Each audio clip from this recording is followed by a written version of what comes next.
Hello everybody, my name is Tien Kai. I'm a blogger, writer, and author, and I am making this video about consciousness because I have a presence on Twitter, Facebook, and other social media sites, and I'm continuously running into people who really uh, misuse this term or erroneously define or understand what it really is supposed to mean. The term consciousness has been around for about 300 years. It was first used by philosophers, but in terms of its uh, its reality, and to people who are aware of the vicissitudes of the human psyche, it's been around for a long time. Uh, in fact, the etymology of the word consciousness comes from classical Greek and Latin words conscire and concuos, which means conscire means to know together, concuos means that I am aware of my own thoughts, shared. Okay. So when we talk about consciousness, it's important to understand how this word began and how we need to understand it today. The first thing that encompasses what we understand about the psyche as it relates to consciousness is the fundamental aspects of human being. And this can be broken down into three distinct stages, okay? And they have a lot to do with the developmental processes that civilization has gone through since the ancients up until now. When you think about the ancients, you think about people who were beatific. They had sublime understandings about nature, and they were very pure in a manner of speaking about how they built things, how they created things, how they managed their communal relationships with each other and their societies. And we can relate this to again, three stages of human being. The first stage of human being is, of course, being born. Okay? When you're born into the world, you're not thinking about a whole lot of things. You're not possessed with thoughts that encompass a range of volitions that make you do this or that. When you're born into the world, you are sensory oriented. Okay? You are perceptually oriented. And this is very important to understand when we talk about the ancients and when we consider the things that they did. They were sensory-oriented people, okay? And they were profoundly blessed with a superfluid sensitivity to the cosmic, to the celestial things. And so this is the first stage, as the first stage of the three stages of human being. The second stage of human being is the cultural stage. The cultural stage. That is the stage of preservation. That's the stage of generation, of procreation, of regenerating yourself, of creating a continuum of yourself through a preservation process involving procreation. So that's the second stage. The third stage,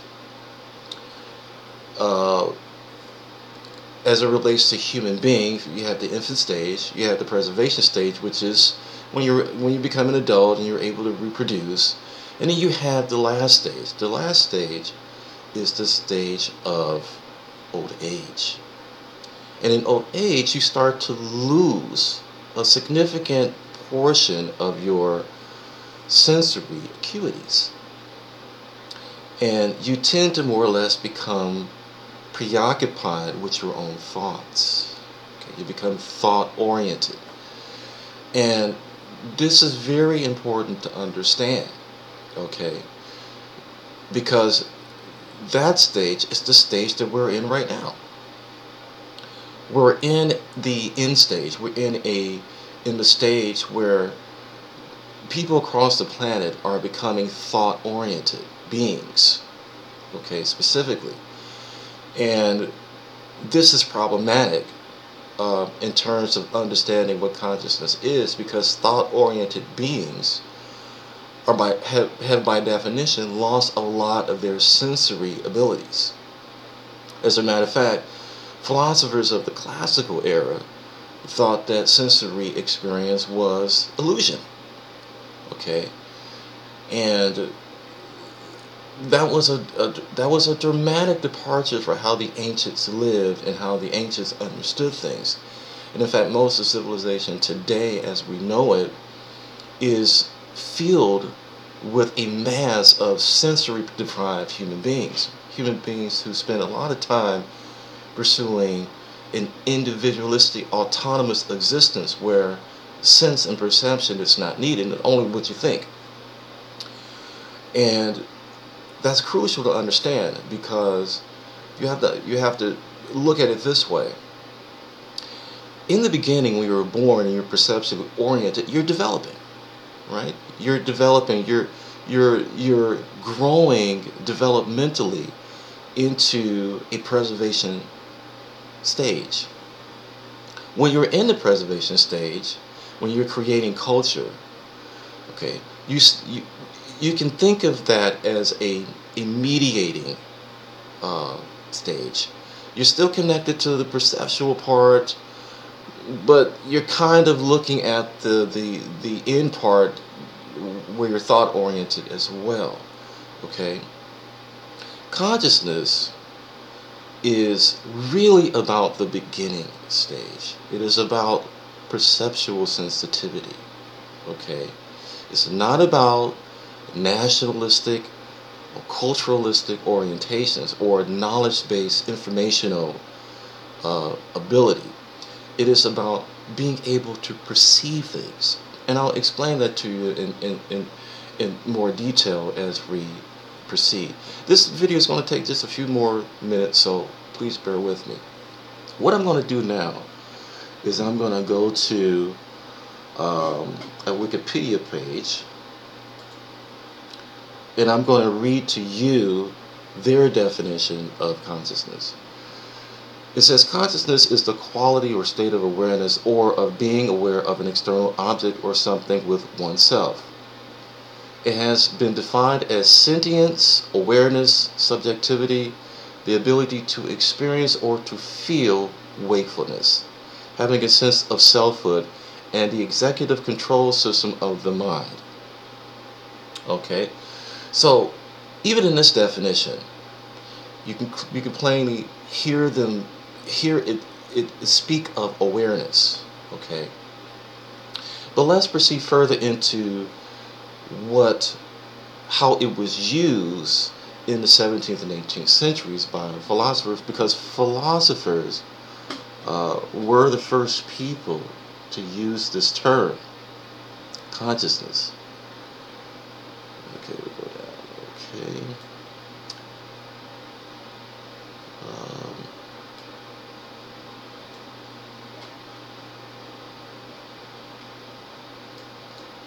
Excuse me for just a minute.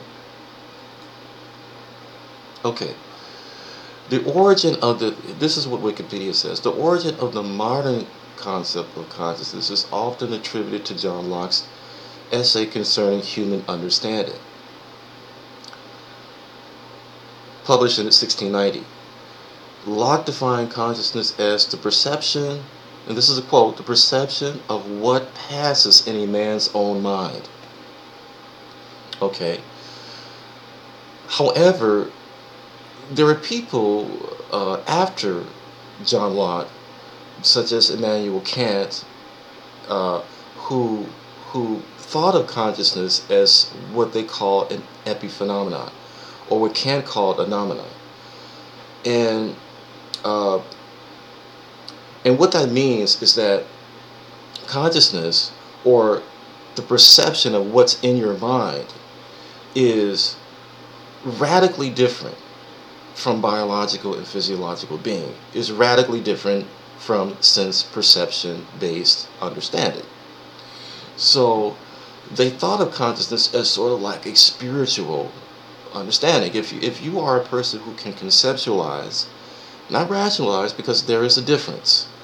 People who engage in conceptualization create knowledge from the thoughts that's in their heads. People who engage in rationalization simply logically do things in such a way that it substantiates the self.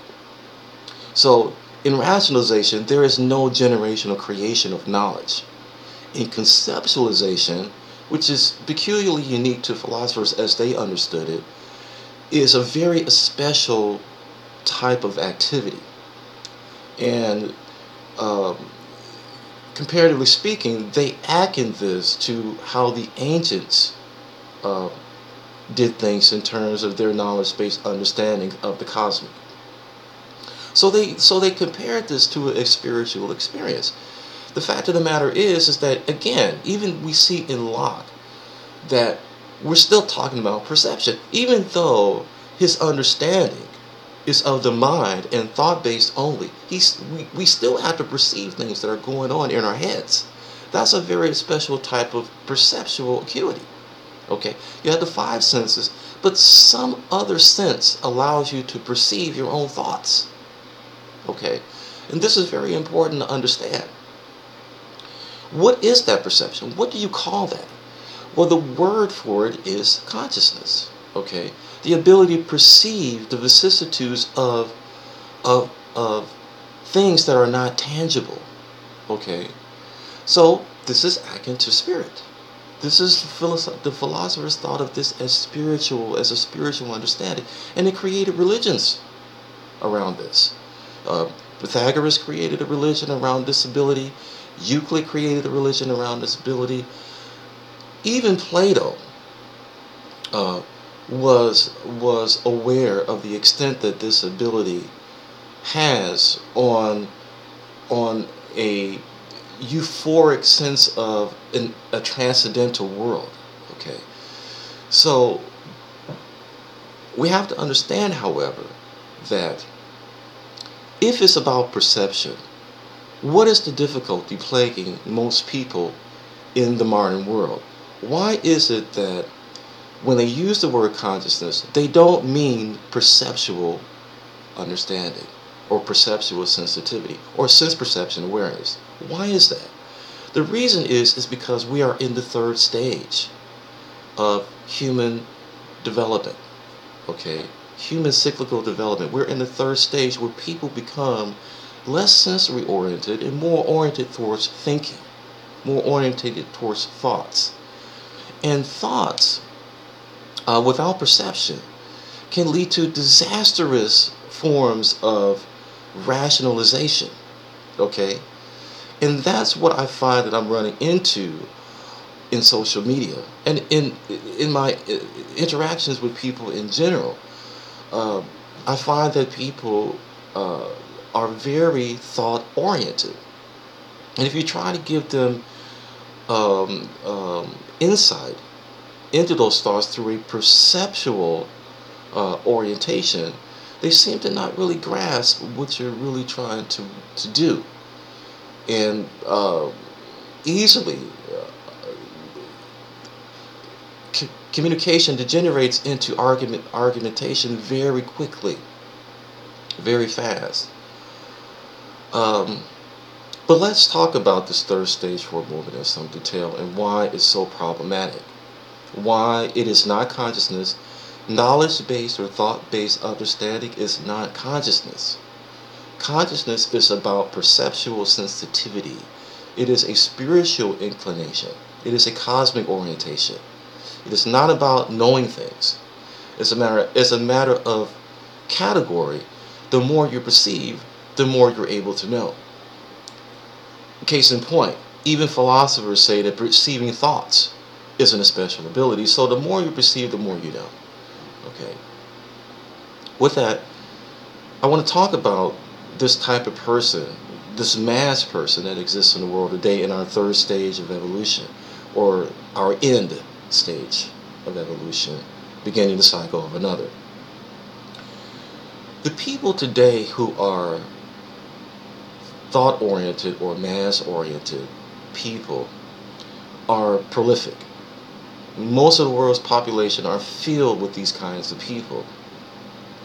What are these people like? Well, these people generally do not have a sensory situational awareness of their lives, of the world, okay, or themselves. These people are not particularly um, uh, impressed by being sentient at all. They don't think that being human or being sentient is anything special. They take it for granted. And they are what one philosopher called purely fecundated and consumption oriented. People like this consume, they don't create. And what they do create is generally tends to be more human beings. Okay? And that's pretty much the end of it. Uh, and this is the mass disposition. The special disposition that represents the few, you may say the 1% of the world's people who are ruling and running all of these mass people. These people are more or less philosophers. These are the people who are utterly thought-oriented. They're so thought-oriented that they will explicitly tell you sensory experience is gaga. Sense perception is ridiculous. Okay? The only thing that matters is mind. What's in your mind. Okay? In fact, they created esoteric traditions off of this very understanding called the Hermetic. Okay? Called the esoteric philosophy. The mystery schools were very much centered on the preoccupation with one's mental processes. Okay? Not sensory experience, but what you think in your head. So consequently, the mass person today is really in a caricature of the 1%, the elite rational people who have modified and constructed the world that we know today as civilization through various cultures. Okay.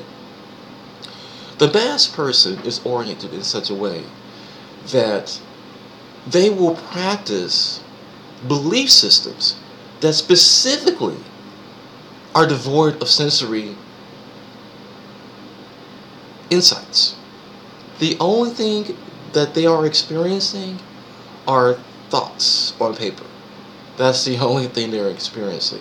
And they're perfectly fine living that way. Okay? Most of the major world religions are constructed off of just what's written on paper. You're not perceiving anything except the words that are written. And we call these kind of people rational beings. Well, at least that's what the philosopher Immanuel Kant called such people. If you only believe that your mind exists, then you are a rational being. If you only believe in thought-centered knowledge, then you are a rational being. You are not conscious, okay, in the strictest sense of a spiritual, perceptually oriented understanding. You're not conscious, okay? And you can know a lot of things, okay, and still be perceptually deprived. And that's the most important thing that we need to understand about how to clarify what consciousness really is. The first person to actually talk about the problem with being rational was the person who wrote this book. Okay? Dr. Marimba Ani. She wrote this book, Yurugu, in 1994. I was a student at the Chicago State University at that time when I got this book. And this book just blew my mind. It was the first book that I ever read, and really the only book that exists written by a black woman that talks about the problem with being rational. This book right here. Okay? She inspired me to write my own book. Okay? I wrote my own book to advance Marimba Ani's understanding of what being rational is all about. Why rational being is such a problem. Okay, it is a problem because you're not sensory. You're thought oriented, and you can conceptualize or rationalize anything. Okay, and the thing about this is that this has close associations to mental disorders, to delusion, okay, to aberrant psychological functioning. Okay, when you're a thought-oriented person, think about schizophrenia, right? The people think the schizophrenics. The DSM doesn't use that term anymore. They use schizotypal disorder. But people who have schizophrenia, who traditionally, to excuse the anachronism, people who have that, they are, their minds are telling them that things are existent that are not. Okay, how is this any different from a person, from a rational being who believes that things exist only because they see them written on paper? On paper. Okay, this is really no difference. The difference is to the degree in which the disorder manifests itself as aberrancy against other human beings. Okay, it's just a degree. So the association is very real. Okay, and again, Marimba Ani was the first person to talk about this, and she specifically said, okay, it's something endemic to European culture that makes this happen. And what she uses the word European and philosopher kind of interchangeably. Okay, and in Western civilization, let's face it, the people who run it are the people who think. Okay, the people who think. All right, thoughts, structure, everything. Okay, psychological volitions run everything. 90% of all human behavior originates up here. Okay, so you have to understand that, taking that into consideration, she said, well, this is obvious. If 90% of all human behavior begins in your head, then then the people who are really running everything are philosophers, are the people who think the most. You see. And I expounded on that in my book, Genesis Extinction. And the reason why I call this Genesis Extinction is because I'm relating it to the three stages that I mentioned to you previously. The first stage is the infant stage, the perceptually oriented stage, the stage of sensory awareness. Then there's the second stage, the stage of preservation, the stage of adulthood, where you're procreating, you're regenerating yourself and your offspring. And then the last stage is the end stage, the extinction stage. This is the stage where your sensory abilities and acuities become abrogated from how you define yourself as a human being. And so that's basically it. What is consciousness? Consciousness is a spiritual orientation. It is a perceptual orientation. Okay? It has nothing to do with thinking or thoughts or rationalization or conceptualization. Because even in conceptualization, using logic, you can reason things. You can actually use reasoning and still create fallacious or erroneous conclusions. Okay, you have to perceive things. You have to perceive things in order to become completely and comprehensively aware of what it is you are doing as a human being. That's what you have to do. And so that's what consciousness is in a nutshell. I would like to start to see that people who are gravitating towards a more cosmic view of the world will start to think less about cultural orientation and more about cosmic orientation. The cosmic cannot be particularized in any one culture. Okay, it's cosmic. You can't do that. It's just like the sun. I mean, who can particularize the sun? We all experience it the same way, you know, but many cultures have attempted to do that. Okay, and if you are perceptually oriented, you will find out very quickly that if you become privy, as perceptually orientated people have, to an extrasensory realm of spirit, you'll soon learn very quickly that the body is quite transient. And if you create a culture around your body type, around your physiological type, and you try to particularize the cosmic and isolate it within your culture, you are going to limit yourself to the vicissitudes of perceptual experience. You're going to place a limitation on yourself. But that, again, is supposed to happen because we're in stages of our journey through the cosmos. It's time for another stage to begin. And people who are perceptually oriented are going to start to appear all over the planet, you know, and we're going to start saying things to people to clarify things and to help people move into the next stages of our evolution. Okay.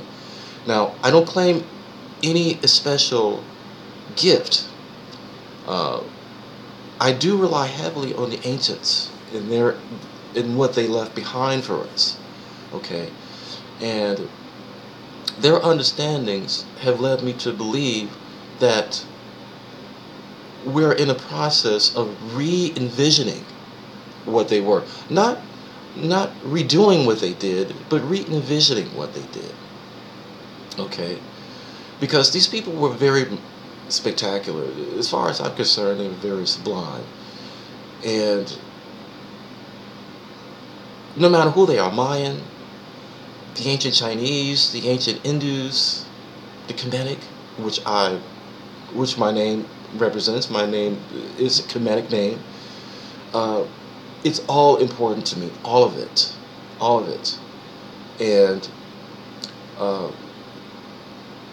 please, everyone, try very diligently to meticulously understand and perceive the things you think, the things you think you know, the things you think you understand. You have to meticulously sift through all the garbage, okay?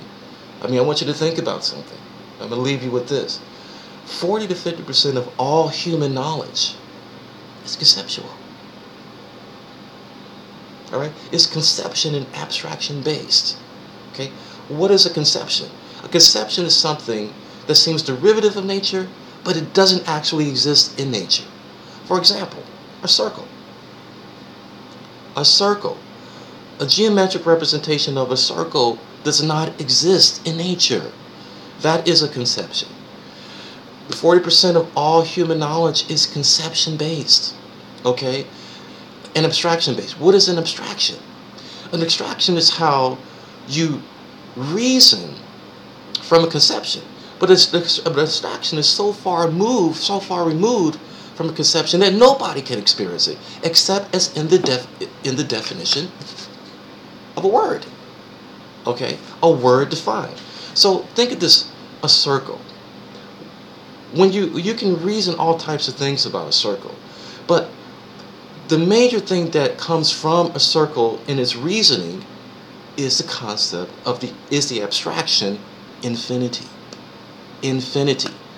Okay? Infinity means something has no beginning and no end. Who in the world can experience such a thing except but in the definition itself? You can't do it. There's no person that can actually experience infinity. This is called an abstraction. So 40 to 50% of all knowledge is conception and abstraction based. Okay? The world is in dire need of some clarification about what consciousness really is. It's not about these things that come just from your thoughts only. Okay? It comes from a perceptual sensitivity to the cosmic processes. That's where it comes from. Okay? So I'll leave you with that. Again, this is Tien Kai. Thank you for listening, and talk to you soon.